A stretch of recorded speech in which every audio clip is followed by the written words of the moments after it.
നമസ്കാരം.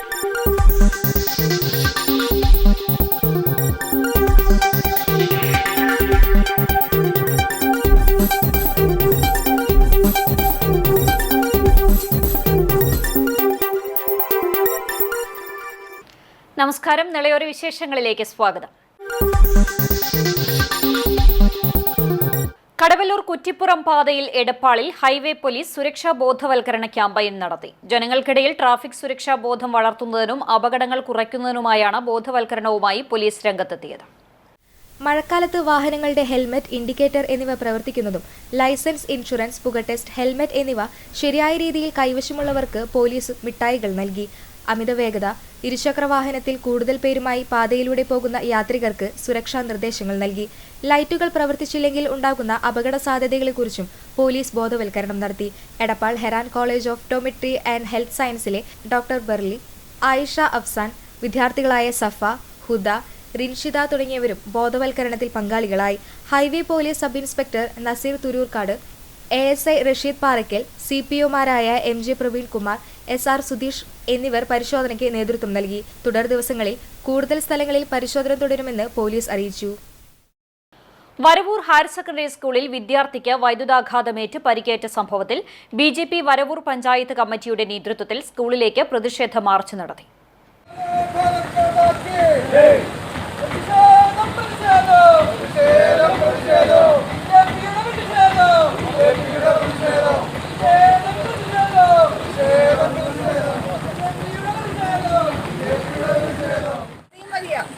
ഒരു കോളിളക്കം സൃഷ്ടിച്ച ഒരു സംഭവം കഴിഞ്ഞ 10 ദിവസം മുമ്പ് കേരളത്തിലുണ്ടായിട്ടുണ്ട്. കേരളത്തിലെ വിദ്യാഭ്യാസ രംഗത്ത് ഇതുപോലുള്ള വളരെ ചെറിയ കുട്ടികൾ മുതൽ പഠിച്ചുകൊണ്ടിരിക്കുന്ന സ്കൂളുകളിൽ ഇത്രയും വലിയ രീതിയിലുള്ള അനാസ്ഥകൾ നടത്തുമ്പോൾ ഇത് വളരെ ഗൗരവമായി കാണേണ്ട ഒരു വിഷയമാണ്. ഇന്നലെ സംസാരിച്ചതിൽ നിന്ന് അറിയാൻ കഴിഞ്ഞത് അവർ അറ്റകുറ്റപ്പണികൾ ചെയ്യാൻ പോവുകയാണ് എന്നുള്ളതാണ്. BJP തൃശൂർ നോർത്ത് ജില്ലാ സെക്രട്ടറി നിത്യസാഗർ ഉദ്ഘാടനം ചെയ്തു. പ്രസിഡന്റ് ബാലകൃഷ്ണൻ അധ്യക്ഷനായി. ജനറൽ സെക്രട്ടറി അനീഷ് കുമാർ, മുതിർന്ന നേതാക്കളായ PR മോഹനൻ, മോഹനൻ കാടാമ്പുഴ, ഉണ്ണികൃഷ്ണൻ, മണികണ്ഠൻ വരവൂർ, മനോജ്, ശരത് വരവൂർ മറ്റു പ്രവർത്തകരും പ്രതിഷേധത്തിൽ പങ്കെടുത്തു. കഴിഞ്ഞ വ്യാഴാഴ്ചയാണ് വിദ്യാർത്ഥിക്ക് ക്ലാസ് മുറിയിൽ നിന്നും ഷോക്കേറ്റത്. 8ാം ക്ലാസ് വിദ്യാർത്ഥി പിലാക്കാട് മുളയ്ക്കൽ വീട്ടിൽ അനീഷ് മകൻ അഖിലിനാണ് ഷോക്കേറ്റത്. കൈ ഉയർത്തിയപ്പോൾ ക്ലാസ് മുറിയുടെ വാതിൽ കട്ടലയുടെ മുകളിൽ തട്ടിയപ്പോഴാണ് വിദ്യാർത്ഥിക്ക് ഷോക്കേറ്റതായി പറയുന്നത്. വീട്ടിലെത്തിയ കുട്ടിക്ക് വേദന അനുഭവപ്പെട്ടതിനെ തുടർന്ന് ആശുപത്രിയിലെത്തിച്ച് ചികിത്സയും നൽകിയിരുന്നു. എന്നാൽ ഇലക്ട്രീഷ്യനെ എത്തിച്ച് പരിശോധന നടത്തിയെങ്കിലും ഇത്തരത്തിൽ വൈദ്യുതി പ്രവാഹം കണ്ടെത്താൻ കഴിഞ്ഞില്ലെന്നാണ് സ്കൂൾ PTA പ്രസിഡന്റ് അറിയിച്ചത്. വിദ്യാർത്ഥികളുടെ കൊല്ലപ്പരീക്ഷ അവസാനിച്ചു കഴിഞ്ഞാൽ 2 മാസം കൃത്യമായി വെക്കേഷനുകൾ എല്ലാ സ്കൂളുകൾക്കും ഉള്ളതാണ്.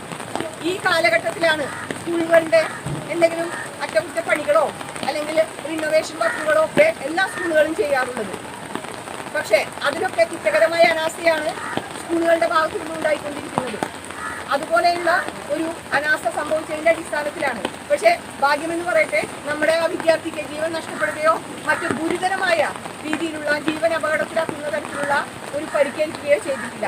എന്നിരുന്നാലും ഒരു ചെറിയ കുട്ടി എന്നുള്ള രീതിയിൽ കൈക്ക് വേദനയും മസിലിന് ക്ഷതവും ഉണ്ടായി എന്നുള്ളത് വളരെ ഗൗരവമായി കാണുകയും ഇതുപോലുള്ള സംഭവങ്ങൾ, ഇതുപോലുള്ള കാര്യങ്ങൾ ഈ സ്കൂളിൽ ഇനി ആവർത്തിക്കാതിരിക്കുകയും ചെയ്യണമെന്നുള്ള ആ ഒരു സദുദ്ദേശത്തോടു കൂടിയാണ് നമ്മൾ ഇന്ന് ഈ പ്രതിഷേധം ഇവിടെ സംഘടിപ്പിച്ചിട്ടുള്ളത്. DYFIയുടെ നേതൃത്വത്തിൽ ഓഗസ്റ്റ് 15-ന് ബ്ലോക്ക് കേന്ദ്രങ്ങളിൽ സമരസംഗമം സംഘടിപ്പിക്കുന്നതിന്റെ പ്രചരണാർത്ഥം മുതുതലയിൽ കാൽനട പ്രചരണ ജാഥ നടത്തി. ഞങ്ങൾക്ക് വേണം ജോലി, ഞങ്ങൾക്ക് വേണം മതേതര ഇന്ത്യ എന്ന മുദ്രാവാക്യമുയർത്തി ഓഗസ്റ്റ് 15-ന് വൈകുന്നേരം 4 മണിക്ക് പട്ടാമ്പിയിൽ DYFI സംഘടിപ്പിക്കുന്ന സമരസംഗമത്തിന്റെ ഭാഗമായാണ് മുതുതല പഞ്ചായത്ത് കമ്മിറ്റിയുടെ നേതൃത്വത്തിൽ കാൽനട പ്രചരണജാഥ നടത്തിയത്. മുഹമ്മദ് റോഷൻ ക്യാപ്റ്റനും S ദേവിക വൈസ് ക്യാപ്റ്റനും KP വിപിൻ മാനേജറുമായുള്ള കാൽനട പ്രചരണജാഥയാണ് 2 ദിവസങ്ങളിലായി പഞ്ചായത്തിലെ വിവിധ കേന്ദ്രങ്ങളിൽ പര്യടനം നടത്തിയത്. പെരുമടിയൂർ ആലിക്കപ്പറമ്പിൽ DYFI block secretary A Neeraj ജാഥയുടെ ഉദ്ഘാടനം നിർവഹിച്ചു. നമ്മുടെ രാജ്യം അസമത്വത്തിന്റെ കാര്യത്തിൽ ലോകത്തെ മറ്റ് രാജ്യങ്ങളെയെല്ലാം പിന്തള്ളിക്കൊണ്ട് മുന്നിലേക്ക് വന്നിരിക്കുന്നു എന്നുള്ളതാണ്. രാജ്യത്ത് അസമത്വം വ്യാപിച്ചുകൊണ്ടിരിക്കുകയാണ്. ഒരേ സമയം ശതകോടീശ്വരന്മാരുടെ എണ്ണം വർദ്ധിക്കുകയും മറുവശത്ത് പട്ടിണിക്കാരുടെ എണ്ണം വർദ്ധിക്കുകയും ചെയ്യുന്ന ലോകത്തെ പ്രധാനപ്പെട്ട രാജ്യങ്ങളിൽ ഒന്നായി ഇന്ത്യ മാറുകയാണ്. അതുതന്നെയാണ് അസമത്വം. ശതകോടീശ്വരന്മാരുടെ എണ്ണത്തിൽ 2014 പരിശോധിച്ചാൽ 100 പേരിൽ നിന്ന് 2025 എത്തുന്ന വേളയിൽ 200 ശതകോടീശ്വരന്മാർ എന്നുള്ള നിലയിൽ രാജ്യത്ത് വലിയ സമ്പത്തുള്ള മനുഷ്യരുടെ എണ്ണം ഇങ്ങനെ വർദ്ധിച്ചു വരികയാണ്. എന്നാൽ മറുവശത്ത് രാജ്യം പട്ടിണിയുടെ പട്ടികയിൽ, അസമത്വത്തിന്റെ പട്ടികയിൽ എല്ലാ നിലയിലും പുറകോട്ട് പോകുന്ന കാഴ്ചയാണ് നമ്മൾ കാണുന്നത്. ഇതിന്റെയൊക്കെ ഫലമായി തന്നെ തൊഴിലില്ലായ്മ എന്ന് പറയുന്ന പ്രശ്നം രാജ്യത്തിന്റെ 50 വർഷത്തെ ചരിത്രത്തിൽ ഏറ്റവും ഉയർന്നു നിൽക്കുന്ന ഒരു കാലമാണ്. ഏതാ കാലം?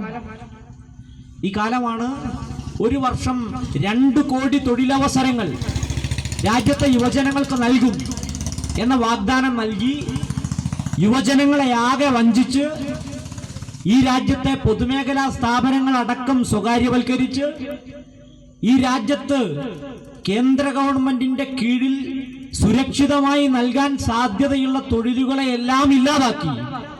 കെ സുധീഷ് അധ്യക്ഷനായിരുന്നു. PM Usha, KT Nafi, V വരുൺദാസ്, PR രഗിജിത്ത് തുടങ്ങിയവർ സംസാരിച്ചു. വിവിധ കേന്ദ്രങ്ങളിലും കാന്തള പ്രജാതയ്ക്ക് സ്വീകരണം നൽകി.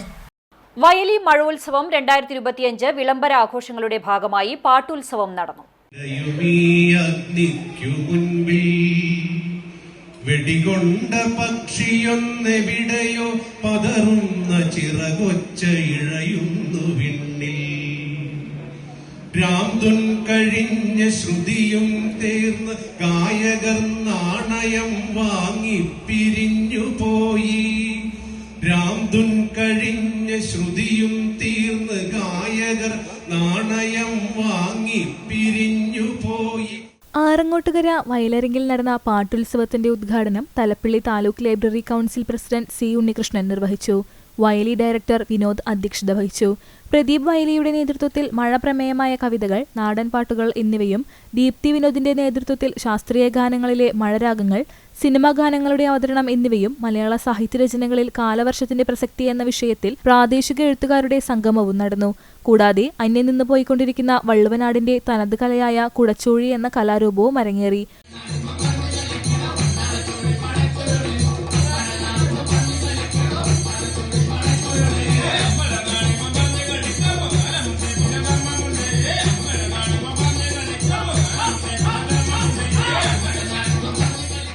പട്ടാമ്പി നെല്ല് ഗവേഷണ കേന്ദ്രത്തിലെ തൊഴിലാളികളാണ് കുടച്ചോഴി അവതരിപ്പിച്ചതെന്നത് കാണികൾക്ക് ഏറെ പുതുമയുള്ളതായിരുന്നു.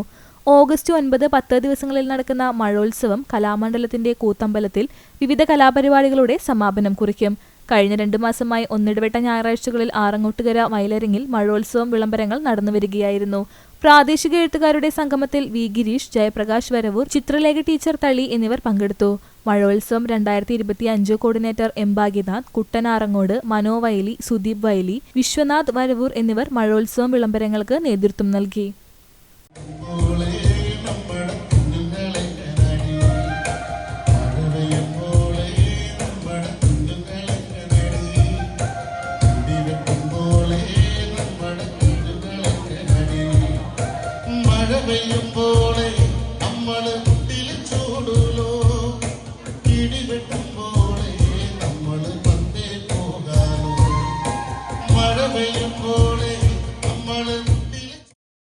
ബാലസംഘം കോതച്ചിറ വില്ലേജ് സമ്മേളനം സംഘടിപ്പിച്ചു. CPM പെരിങ്ങോട് ലോക്കൽ കമ്മിറ്റി ഓഫീസിലെ CK നായർ സ്മാരക ഹാളിൽ ബാലസംഘം ജില്ലാ അക്കാദമിക് കോർഡിനേറ്റർ PT രാഹേഷ് ഉദ്ഘാടനം ചെയ്തു. വില്ലേജ് പ്രദേശത്തെ LSS, USS, NMS ജേതാക്കളെ നാഗലശ്ശേരി ഗ്രാമപഞ്ചായത്ത് പ്രസിഡന്റ് VV ബാലചന്ദ്രൻ മെമന്റോ നൽകി അനുമോദിച്ചു. ബാലസംഘം പ്രസിഡന്റ് നിവേദ് കൃഷ്ണ അധ്യക്ഷനായി. ഏരിയ കമ്മിറ്റി അംഗം സുർജിത്ത് സംഘടനാ റിപ്പോർട്ടും village committee secretary Ameya Subhash പ്രവർത്തന റിപ്പോർട്ടും അവതരിപ്പിച്ചു. Village committee convener V Gangadharan master, ജില്ലാ കമ്മിറ്റി അംഗം O രാജൻ മാസ്റ്റർ, സംഘാടക സമിതി convener A Sethumadhavan, KV Parameswaran തുടങ്ങിയവർ സംസാരിച്ചു. പുതിയ ഭാരവാഹികളായി Nived Krishna president, Ameya Subhash secretary, V Gangadharan master village convener, A Sethumadhavan coordinator എന്നിവരെ തെരഞ്ഞെടുത്തു. ലക്ഷക്കണക്കിന് മനുഷ്യർ ഒരേ സമയം മരിക്കുന്ന കൊല്ലാൻ ശേഷിയുള്ള വലിയ ബോംബാണ്. ഏത് ബോംബ്? Atom bomb. ആ ആറ്റം ബോംബ് അമേരിക്ക ഉണ്ടാക്കി ജപ്പാനിലിതാ സാധാരണ മനുഷ്യന്മാർ ജീവിക്കുന്ന സ്ഥലത്ത് കൊണ്ടുപോയി ഇട്ടതിന്റെ ദിവസമാണ് ആഗസ്റ്റ് 6, 9 ഹിരോഷിമ, നാഗസാക്കി ദിനം അല്ലെ വരാൻ വേണ്ടി പോവാണ്. ഇപ്പൊ സ്കൂളിലൊക്കെ പരിപാടി ഉണ്ടാവും, ബാലസംഘത്തിന്റെ റാലിയൊക്കെ നടത്താൻ നമ്മൾ തീരുമാനിച്ചിട്ടുണ്ട്.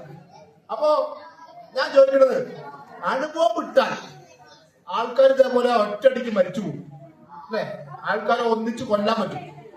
ഇത്രയും വലിയൊരു ബോംബ് നമ്മുടെ നാട്ടിലിട്ടപ്പോ കുറെ ആൾക്കാർ മരിച്ചുപോയി. കുറെ ആൾക്കാർക്ക് പിന്നെയും ആ ജനിക്കുന്ന കുട്ടികളൊക്കെ അപകടത്തില് അല്ലെങ്കിൽ വികലാംഗരൊക്കെ ആയ കുട്ടികള് നാട്ടിൽ കുറെ ജീവിച്ചു. അപ്പൊ ഇതിട്ടാ ശരിയല്ല, കുഴപ്പമുണ്ടാവുന്ന ആർക്ക് മനസ്സിലായി? ഈ ഭൂമിയിലെ എല്ലാ മനുഷ്യന്മാർക്കും മനസ്സിലായില്ലേ?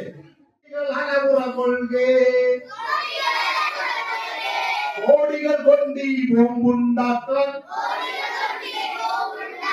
കാരന്മാർക്കേ കഴിയൂ. ഇനിയൊരു യുദ്ധം വേണ്ട, ഇനിയൊരു യുദ്ധം വേണ്ട. വിശ്വസമാധാനത്തിനു വേണ്ടി, വിജ്ഞാനത്തിനു വേണ്ടി, വിശ്വസമാധാനത്തിനു വേണ്ടി, വിജ്ഞാനത്തിനു വേണ്ടി. വിശ്വവിവേകം കേടുന്നിവിടെ, മർദ്ദിത പാടുന്നിവിടെ. വിശ്വവിവേകം കേടുന്നിവിടെ, മർദ്ദിത പാടുന്നിവിടെ. നിത്യഹരിത നായകൻ പ്രേം നസീറിന്റെ മകനും നടനുമായ ഷാനവാസ് അന്തരിച്ചു. 71 വയസ്സായിരുന്നു. തിരുവനന്തപുരത്തെ സ്വകാര്യ ആശുപത്രിയിലായിരുന്നു അന്ത്യം. 50-ലധികം സിനിമകളിലും ചില ടെലിവിഷൻ പരമ്പരകളിലും അഭിനയിച്ചിട്ടുണ്ട്. കുറച്ചു വർഷമായി വൃക്ക, ഹൃദയസംബന്ധമായ അസുഖങ്ങളുണ്ടായിരുന്നു. കഴിഞ്ഞ ദിവസം ആരോഗ്യനില ഗുരുതരമായതോടെയാണ് ആശുപത്രിയിലെത്തിച്ചത്. സംസ്കാരം ചൊവ്വാഴ്ച വൈകിട്ട് പാളയം ജമാഅത്ത് ഖബർസ്ഥാനിൽ നടക്കും. പ്രേം നസീറിന്റെയും ഹബീബ ബീവിയുടെയും മകനായി തിരുവനന്തപുരത്താണ് ഷാനവാസ് ജനിച്ചത്. Chirayinkeezhu English medium school, Montfort school എന്നിവിടങ്ങളിൽ നിന്ന് സ്കൂൾ വിദ്യാഭ്യാസം പൂർത്തിയാക്കി. ചെന്നൈ ന്യൂ കോളേജിൽ നിന്ന് ഇംഗ്ലീഷ് സാഹിത്യത്തിൽ ബിരുദാനന്തര ബിരുദം നേടി. ബാലചന്ദ്രമേനോൻ സംവിധാനം ചെയ്ത പ്രേമഗീതങ്ങൾ എന്ന ചിത്രത്തിലൂടെയാണ് സിനിമാ രംഗത്ത് അരങ്ങേറ്റം കുറിച്ചത്. നീണ്ട ഇടവേളയ്ക്ക് ശേഷം 2011 പുറത്തിറങ്ങിയ ചൈന ടൗൺ എന്ന സിനിമയിലൂടെ അദ്ദേഹം സിനിമാ മേഖലയിൽ തിരിച്ചെത്തി. മഴനിലാവ്, ഈ യുഗം, മണിയറ, നീലഗിരി, ഗർഭശ്രീമാൻ, സക്കറിയയുടെ ഗർഭിണികൾ തുടങ്ങി ഒട്ടേറെ ചിത്രങ്ങളിൽ അഭിനയിച്ചു. പൃഥ്വിരാജ് ചിത്രം ജനഗണമനയിലാണ് ഒടുവിൽ വേഷമിട്ടത്. ശംഖുമുഖം, വെളുത്ത കത്രീന, കടമറ്റത്തു കത്തനാർ, സത്യമേവ ജയതേ തുടങ്ങിയ സീരിയലുകളിലും അഭിനയിച്ചിട്ടുണ്ട്. ആയിഷ ബീവിയാണ് ഭാര്യ. ഷമീർ ഖാൻ, അജിത് ഖാൻ എന്നിവരാണ് മക്കൾ. പെൻഷൻ പരിഷ്കരണ കുടിശ്ശിക നിഷേധിച്ച സർക്കാർ തീരുമാനത്തിനെതിരെ 1995 നടത്തിയ ഉപവാസ സമരത്തിന്റെ 30ാം വാർഷികത്തോടനുബന്ധിച്ച് പെൻഷൻകാർ പട്ടാമ്പി ആമയൂരിൽ ഒത്തുകൂടി. അന്ന് സമരത്തിന് നേതൃത്വം നൽകിയ NKG മേനോന്റെ വീട്ടിലായിരുന്നു ഓർമ്മകൾ പങ്കുവച്ചുള്ള ഒത്തുചേരൽ സംഘടിപ്പിച്ചത്. പെൻഷൻ പരിഷ്കരണ കുടിശ്ശിക നിഷേധിച്ച സർക്കാർ തീരുമാനത്തിനെതിരെ 1995 അന്നത്തെ സംസ്ഥാന പ്രസിഡന്റായിരുന്ന NKG മേനോനും കമ്മിറ്റി അംഗമായിരുന്ന ദേവകി അമ്മയും നിരാഹാര സമരവുമായി രംഗത്തിറങ്ങിയിരുന്നത്. സംഘടനയുടെ ഈ സമരത്തിന്റെ ഉജ്ജ്വല പോരാട്ടത്തിന്റെ 30ാം വാർഷികത്തോടനുബന്ധിച്ചാണ് അന്തരിച്ച NKG മേനോന്റെ ആമയൂരുള്ള വീട്ടിൽ പെൻഷൻകാരും അദ്ദേഹത്തിന്റെ കുടുംബാംഗങ്ങളും ഒത്തുചേർന്നത്. KSSPU പട്ടാമ്പി ബ്ലോക്ക് കമ്മിറ്റിയുടെ നേതൃത്വത്തിലായിരുന്നു ഒത്തുചേരൽ ഒരുക്കിയത്. NKG മേനോന്റെ സഹധർമ്മിണിയായ K കുഞ്ഞുലക്ഷ്മി അമ്മയെ ജില്ലാ സെക്രട്ടറി PN മോഹൻദാസ് ഷാണണിച്ച് ആദരിച്ചുകൊണ്ടായിരുന്നു ചടങ്ങ് ആരംഭിച്ചത്. ജില്ലാ സെക്രട്ടറി PN മോഹൻദാസ് ചടങ്ങ് ഉദ്ഘാടനം ചെയ്തു. നമ്മൾ നേടിയെടുത്ത ആനുകൂല്യങ്ങൾ നമ്മുടെ പുറകെ വരുന്ന തലമുറയ്ക്ക് കൊടുക്കാൻ കഴിയുമോ എന്നുള്ള ആശങ്കയിലാണ് നമ്മളെല്ലാവരും നിൽക്കുന്നത്. നമ്മുടെ പുറകെ വരുന്ന പല ആളുകൾക്കും നമ്മളൊന്ന് അനുഭവിക്കുന്ന ആനുകൂല്യങ്ങൾ കിട്ടുന്നില്ല എന്ന് നമ്മൾ തിരിച്ചറിയാം. നേരെ മറിച്ച് അദ്ദേഹം നേടിത്തന്ന ആനുകൂല്യങ്ങളെല്ലാം നമ്മളങ്ങനെ മുമ്പോട്ട് പോയിക്കൊണ്ടിരിക്കുകയാണ്.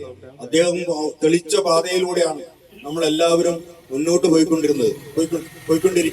ഇവിടെ അധ്യക്ഷൻ സൂചിപ്പിച്ചല്ലോ, 95 ആഗസ്റ്റ് 4-ാം തീയതിയാണ് ഈ അനിശ്ചിതകാല നിരാഹാര സമരം ആരംഭിക്കുന്നത്. ആഗസ്റ്റ് 4-ാം തീയതി.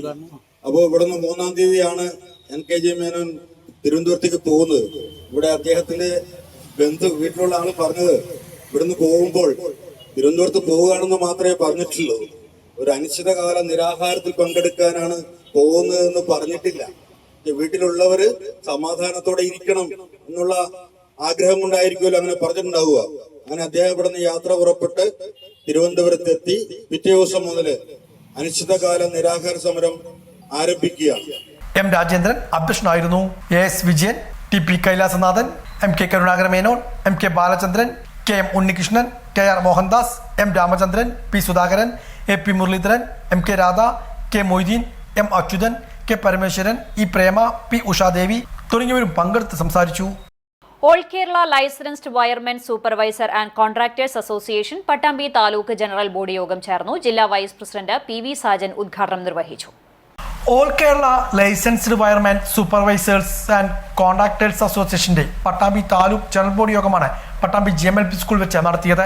താലൂക്ക് പ്രസിഡന്റ് ഷൺമുഖന്റെ അധ്യക്ഷതയിൽ ജില്ലാ വൈസ് പ്രസിഡന്റ് PV സാജൻ യോഗം ഉദ്ഘാടനം ചെയ്തു. നമ്മുടെ സംഘടന ഇതിലെ അംഗങ്ങൾക്ക് വേണ്ടി ചെയ്യുന്ന ഒരുപാട് കാര്യങ്ങളുണ്ട്. അതറിഞ്ഞ് ആ സമയങ്ങളിൽ തന്നെ അത് പുതുക്കേണ്ട കാര്യങ്ങളൊക്കെ നമ്മൾ ഓരോരുത്തർ ചെയ്യണം. ഇപ്പോൾ സർക്കാർ ക്ഷേമനിധിയുടെ കാര്യം പറയുകയാണെങ്കിൽ നമ്മൾ ഓരോരുത്തരും ആലോചിക്കും. ഇപ്പോൾ ക്ഷേമനിധി ഇല്ലെങ്കിലും ക്ഷേമനിധിക്കാർക്ക് ചിലപ്പോൾ പെൻഷൻ കൊടുത്തില്ലെങ്കിലും ഇവിടുത്തെ മറ്റുള്ള പെൻഷനുകളൊക്കെ ഗവൺമെൻറ് കറക്റ്റായിട്ട് ഒരുവിധമൊക്കെ കൊടുക്കുന്നുണ്ട്. കാരണം അതൊരു വോട്ടുള്ളവന് കൊടുക്കുന്ന ഒരു അംഗീകാരം പോലുള്ള കൊടുക്കുന്ന പെൻഷനുകളാണ്. കാരണം അത് ചിലപ്പോൾ കൊടുത്തില്ലെങ്കിൽ അത് ചോദ്യം ചെയ്യപ്പെടും. അപ്പോൾ അടുത്ത ഇലക്ഷൻ വരുമ്പോൾ നമ്മളെ ബാധിക്കുമോ എന്നുള്ളൊക്കെ പേടികൾ ഏത് ഗവൺമെൻറ് വരുവാണെങ്കിലും ആ ഗവൺമെൻറ്റിനുണ്ട്. അപ്പോൾ അത്തരത്തിൽ വരുമ്പോൾ ചെയ്യണം. പക്ഷേ സർക്കാർ ക്ഷേമനിധിയിൽ ഈ അംശാദായം അടയ്ക്കുന്നവൻ്റെ പെൻഷൻ കൊടുക്കാൻ ഇന്നും സർക്കാർ പിന്നോട്ട് പോകുന്നില്ലേ എന്ന് ചോദിച്ചാൽ പിന്നോട്ട് പോകുന്നുണ്ട്. അതിനുവേണ്ടി നമ്മൾ ഒരുമിച്ച് ഇന്നുകൊണ്ട് സമരപരിപാടികളായിട്ട് മുന്നോട്ട് പോകണം. ഇനിയിപ്പോൾ ക്ഷേമനിധിയുടെ കാര്യത്തിലേക്ക് വരികയാണ്. നമ്മൾ ആലോചിക്കുകയാണ്, ഇപ്പോൾ ഒരു ക്ഷേമനിധിയുടെ കാര്യം, ഇപ്പോൾ ഞാനിത് അടച്ചില്ലെങ്കിലും എനിക്ക് ക്ഷേമനിധി കിട്ടുമല്ലോ എന്ന്. പക്ഷേ അത്തരത്തിലുള്ള ക്ഷേമനിധികൾക്ക് ഒരു ശാശ്വതമല്ല. ജില്ലാ joint secretary KVM Faisal, Muhammad Shafi, KM Prakash, Rajkumar, Krishnadasan, Ramanathan, Aziz തുടങ്ങിയവരും പങ്കെടുത്ത് സംസാരിച്ചു. വിവിധ പരീക്ഷകളിൽ ഉന്നത വിജയം നേടിയ അംഗങ്ങളുടെ മക്കൾക്ക് അനുമോദനവും ഒരുക്കി. പുതുതായി അംഗത്വമെടുത്ത 20ഓളം പേർക്ക് അംഗത്വ കാർഡ് വിതരണവും നടന്നു. കൈപ്പുറം ചിനുവതിക്കാവിൽ ഗജപൂജയും ആനയൂട്ടും നടന്നു. വിശേഷാൽ പൂജകളും ഉണ്ടായിരുന്നു. വിനായകായ നമഃ, വീരായ നമഃ, ശൂരായ നമഃ, വരദായ നമഃ, ഹസ്തിമുഖായ നമഃ, ഗംഗനമ്പ്യായ നമഃ, വിഘ്നേശായ നമഃ. കൈപ്പുറം ചിനവതിക്കാവിൽ രാമായണ മാസാഞ്ജത്തിന്റെ ഭാഗമായാണ് മഹാഗണപതി ഹോമവും ഗജപൂജയും ആനയൂട്ടും നടത്തിയത്. വിശേഷാൽ പൂജകളും ഉണ്ടായിരുന്നു. ക്ഷേത്രതന്ത്രി കാലടി പടിഞ്ഞാറടുത്ത് ശങ്കരൻ നമ്പൂതിരിപ്പാടിന്റെ മുഖ്യ കാർമ്മികത്വത്തിലായിരുന്നു ചടങ്ങുകൾ. മേൽശാന്തി പൊന്നേടത്ത് മഠം ത്രിവിക്രമൻ എമ്പ്രാതിരി, പൊന്നേടത്ത് മഠം മേൽശാന്തി പൊന്നത്തോട്ട് മഠം ത്രിവിക്രമൻ നമ്പൂതിരി, നാരായണൻ, ജ്വാലമന കിഷോർ, തിരുവേപ്പുറ ഹരി എന്നിവർ പൂജകൾക്ക് നേതൃത്വം നൽകി. ക്ഷേത്ര കമ്മിറ്റി ഭാരവാഹികളായ K Ramadas, KP Unnikrishnan, K Sreejesh, TT Sasi, KT സജീവി, KT ചന്ദ്രൻ, VP ശ്രീനിവാസൻ, P പ്രദീപ് എന്നിവർ നേതൃത്വം നൽകി. നിരവധി പേർ ചടങ്ങുകളിൽ പങ്കെടുത്തു. ഇതോടെ നെടിയോര വിശേഷങ്ങൾ സമാപിക്കുന്നു. നമസ്കാരം.